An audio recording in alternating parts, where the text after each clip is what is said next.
Welcome to the Leading at the Next Level podcast with Dove Development and Consulting, the show built to provide ongoing support for your leadership journey. Now, before we move into today's lesson, just like we always do, let's make sure that we're on the same page. Cindy and I've seen firsthand how much more is required to provide authentic leadership to a team than to simply manage based on the authority that comes with a title or position. What we've learned through more than 50 combined years of leadership responsibility is that taking the extra steps to serve people and earn influence will always produce results that barking orders just never will. If you'll stick with us to the end of the episode, we're going to share how you can get a complimentary trial to a resource we've built that's like nothing else you've ever seen. Now, with all that in mind, let's get to work. This episode picks up on what we've been looking at with profitability killers. This time, it starts us off in looking at the cost that comes with the wrong training. Let's get rolling. To this point, we've looked at a number of different profitability killers that are affecting nearly every business. Through this process, I've been really intentional about making a case for how effective leadership, while often viewed as something soft or intangible, can make an immediate and a measurable impact on each. And while I've provided some really practical steps that we can each take individually to begin capturing the profit that's being killed, we can't afford to stop with just what we do personally.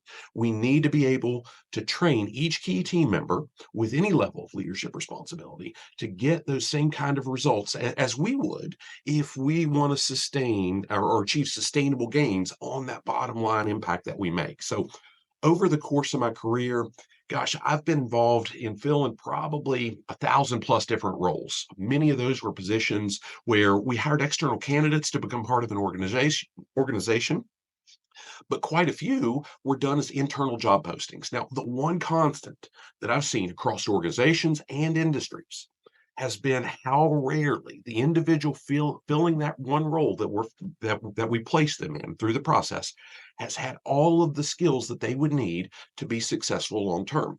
Now, I realize that's a strong statement, but let's take it a step farther by making it a bit more personal. I'm confident that you don't have all the skills you need to be as successful as you could be in your role either, and neither do I. Now, just in case I've not offended you enough, I'm going to add one more thing that I'm really not sure that we ever will, right? I've heard that the only thing that we can count on to stay the same is that there is going to be constant change around us. If we have any hope of keeping up with that change and avoiding that lost profitability in the process, ongoing and focused development has to happen for our teams, our team members to get up to speed, for our existing team members to keep up with the industry we're a part of, as well as for ourselves to ensure that we can continue leading effectively. So when we build training and development into our business model, we send a very specific message to anybody we provide that for. That said, talking about providing training but never doing it, that sends a very clear message as well. When we invest our time and our resources into helping somebody develop a skill, they typically are going to feel more valued, right? This can imply that we believe enough in their ability that they're worth this investment. And gosh, who doesn't want to feel more valued, right? And whether it was when I was in a human resources role or now through the work that Cindy and I do for organizations across the United States, I've never been willing to allow this message to only be implied. I've told each individual that I've helped access training, whether it was for the company I was working with, or every group that we've provided training for, that it's an investment into them. And I've also been very clear about the measurable return the organization should be receiving on that investment. It's not just because we like you, it's because we need that return, right?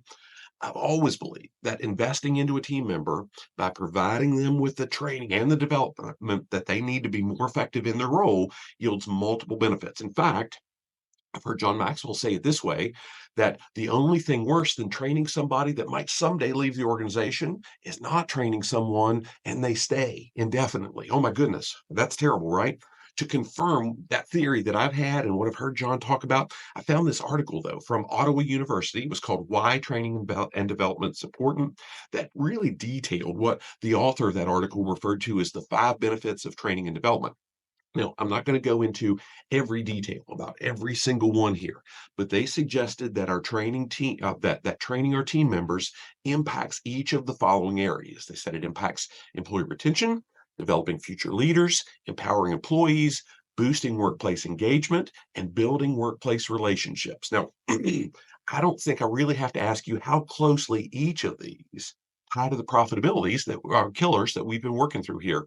And we've really taken a direct approach to address. With that in mind, though, I'm going to say we can't start throwing mud up against the wall with hopes that some of it's going to stick. To get real measurable results that produce long term profitability, not just any training will do. We need to take the approach of a specialist rather than just a general practitioner. So let's dig into how much money is wasted by doing this wrong. Well, as I mentioned, painting the picture, um, of the tools that you can provide to a potential team member to grow within the organization once they come on board, gosh, that can play a significant role in the recruiting process. Failing to make good on those promises, though, and I've seen it happen a lot, sooner or later will be a direct contributor to the profitability that's killed through high turnover and low employee engagement. Let's face it, you and I, we wouldn't want to work with somebody that doesn't live up to their word either. So, can we really expect anyone else to, regardless of how good the reasons are for not being able to follow through? But even when we do invest in training our team members, we can't just do it blindly and expect to get measurable results.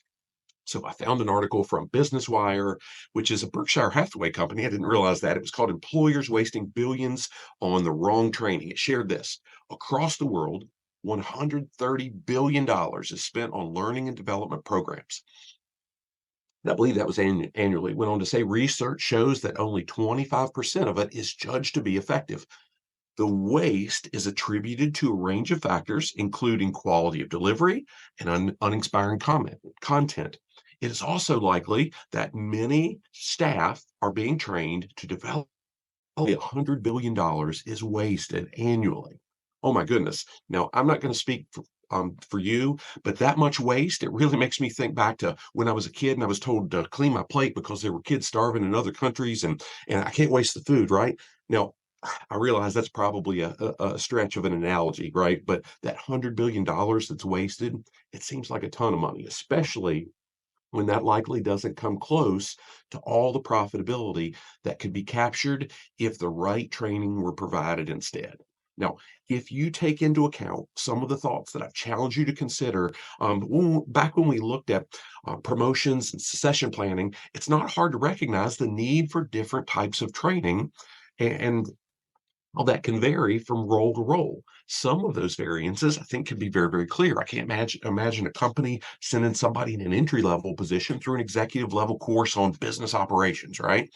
But even when we have a relatively clear idea of the specific skills a team member needs to develop as they grow in maybe their current role or into the next role, attending a training session and truly developing a skill are two very different things. And we still haven't guaranteed that it translates into changed behaviors.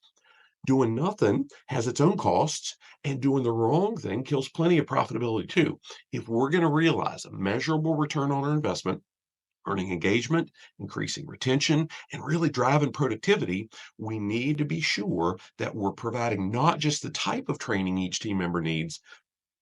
We also need to be sure that training is delivered in a way that they can absorb it and apply it. And that's rarely something that we can pull straight off a shelf.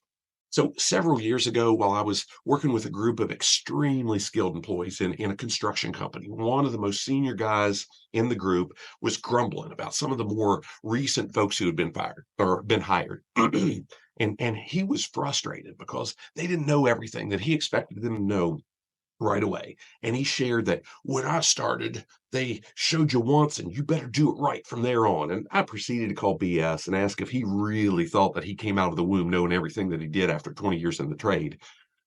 He didn't necessarily like my reply, but that didn't mean my point wasn't valid. All too often, the folks who are most seasoned with the companies, they're also the ones that are likely responsible for training the new employees in the X's and O's of the job. And they follow that approach of, gosh, I told you how to do it, and it's up to you to figure it out from there. Now, I won't bother detailing how much profitability that can kill in any organization. I will share, though, the second point I made in that conversation. Once the rest of the group stopped laughing, he was not one that was laughing. Once the rest stopped laughing, I followed up that comment. I asked how much how many potentially great team members did the organization lose in that 20-year time period simply because no one provided them with a training approach they could absorb?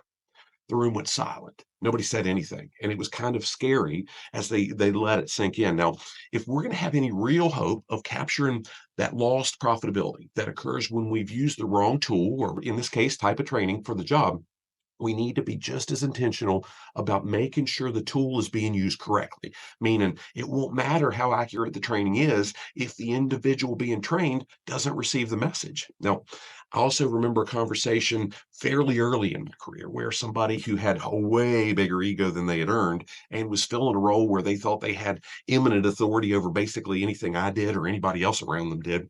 They explained to me that I should never have more than one mentor. They said that any input coming from another source other than them would be confusing and contradictory to what they expected of me. And I'll fight the urge here to really detail how incredibly self-absorbed that fellow was in every other aspect of his life.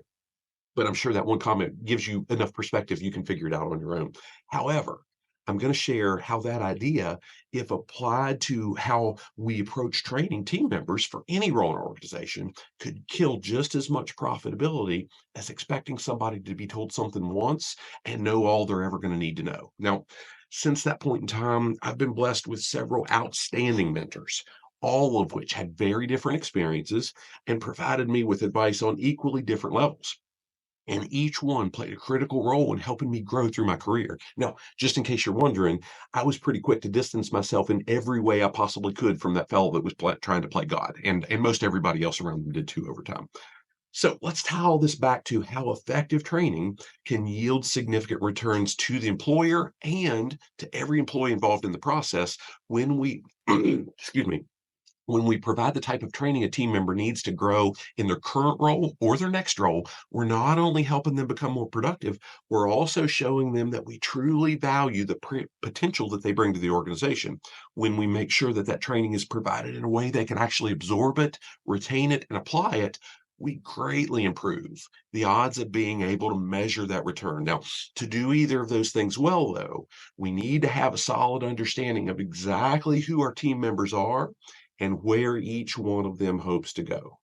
Thanks for listening to the Leading at the Next Level podcast. Next time, we'll pick up where we left off in this look at the cost of the wrong training by asking you a serious question. Who are you and where do you think you're going? Let's make sure we have the right training for you, where you're at, and where you want to go. Now, if you'd like to dig deeper into anything that we've shared here, or you need continuing education credit for your professional credential, send us an email at admin@gov-development.net, and we'd be happy to hook you up with a 45-day all-access trial to our complete Leading at the Next Level program at no cost. This full program includes access to well over 100 hours of digital lessons, complete with slides and action-based assessments to help you capture measurable bottom-line improvements in your organization.